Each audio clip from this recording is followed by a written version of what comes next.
நான் வந்து பிரியாணி மாஸ்டருங்க. எனக்கு வந்து வெளிநாடு போறதுக்கு ஆசையா இருக்கு. நான் வந்து பிரியாணி மாஸ்டரா வெளிநாட்டுக்கு போறேன் அப்படின்னு சொல்றீங்களா? ஃப்ரீயா இருந்தா கண்டிப்பா போங்க. ஒண்ணும் பிரச்சனை இல்ல. அதே வந்துட்டு காசு கட்டி போற மாரினா, அந்த காசு ஏஜென்ட் கட்டுற காச நீங்க சொந்தமா பாத்திரம் வாங்கி போட்டு ஒரு ரோட்டு கடை போட்டாலும், உங்களுக்கு வந்து 146 கோடி மக்கள் வந்து உங்களுக்கு கஸ்டமரா இருக்கிறாங்க ஊர்ல.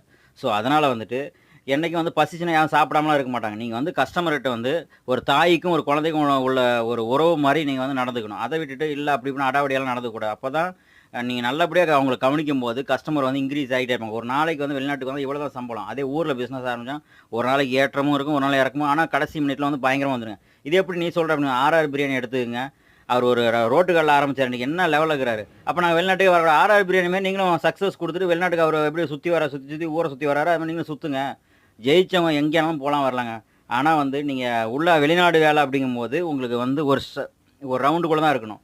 அதே வந்து நீங்க சொந்த பிசினஸ் ஆகும்போது ஒரு பரம்பரை தொழிலாவே மாறிரும். அது ஒரு அடுத்த தலைமுறை நீங்க குடுக்குற ஒரு சொத்துங்க அது.